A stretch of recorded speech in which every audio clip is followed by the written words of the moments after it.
Père et du Fils et du Saint-Esprit. Amen. Bonjour. Aujourd'hui, nous vous proposons de déménager à une nouvelle adresse. Pas besoin de faire tes cartons. Cela va se passer de façon très simple dans la prière. C'est parti. Je ferme les yeux. J'entre en moi-même. Et je me concentre sur ma respiration. Si elle est un peu agitée, je ralentis. J'inspire doucement. J'expire doucement. Je prends conscience de l'environnement dans lequel je suis, uniquement par le toucher.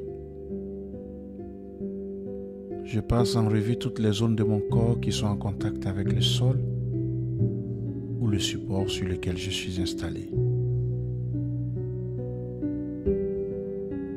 Maintenant, je me concentre uniquement sur mes vêtements.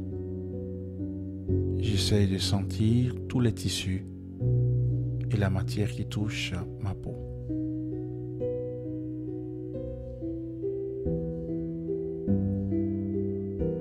La question de la demeure revient souvent dans la Bible.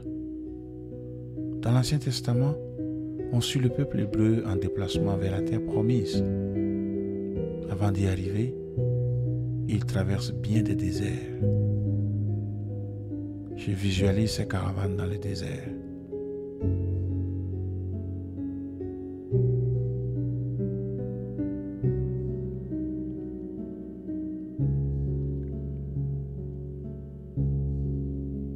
Jésus avait un mode de vie nomade sur les routes. Pendant sa vie publique, il dormait sous la tente à la belle étoile ou chez l'habitant. Certains ont tout quitté pour le suivre. Je visualise cette vie en plein air.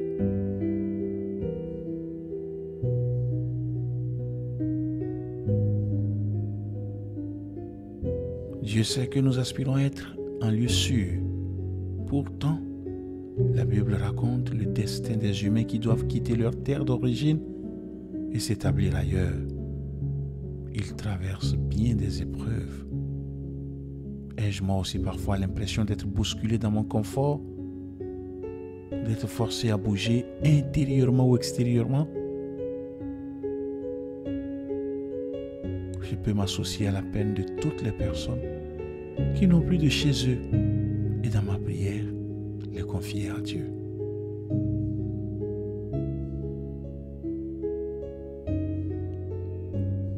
Au psaume 22-23, le psalmiste dit « J'habiterai la maison du Seigneur pour la durée de mes jours. »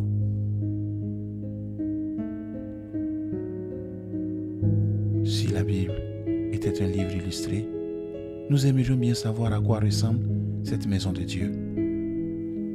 Est-ce que je l'imagine petite, grande? Combien de pièces comprend-elle? Je laisse monter en moi des images. C'est une adresse où on a envie d'aller pour se réfugier. Mais on ferait fausse route si on s'en tenait là. Ce mystère nous dépasse.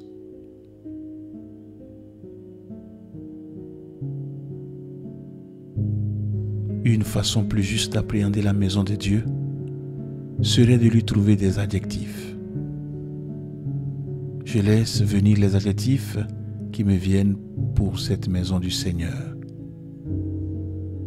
Accueillante, exigeante, douce. Tout comme le Père m'a aimé, je vous ai aimé. Demeurez dans mon amour, dit Jésus dans l'évangile de Jean.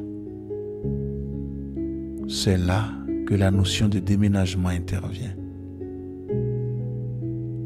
Ai-je envie de répondre à cette invitation, d'opérer un déménagement grâce à la prière? Ai-je envie de quitter mes maisons de stress, d'angoisse, de peur, de repli, pour prendre résidence dans l'amour de Dieu? Je prends un temps pour décider à l'intérieur de moi de faire ce pas de déménager dans la confiance. Je peux demander à Dieu de m'aider même quand je serai tenté de quitter cette maison de paix.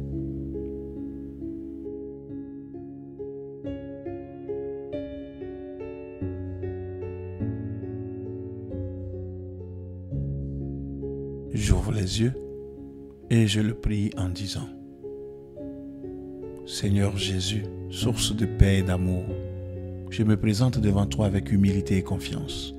Comme le cerf aspire à l'eau vive, mon âme désire habiter dans ta maison sacrée, la cité de paix où règne ta présence éternelle. Accorde-moi la grâce de demeurer en toi, de trouver en ta demeure un refuge sûr, un lieu de repos, de joie et de sérénité. Fais de mon cœur une demeure digne de toi, où ton Esprit Saint réside en paix. Enseigne-moi à marcher dans ta lumière, à vivre dans la confiance et l'abandon, car tu es mon berger, je ne manquerai de rien. Que chaque pas que je fais soit guidé par ta main et que ma vie soit un chant de louange à ta gloire.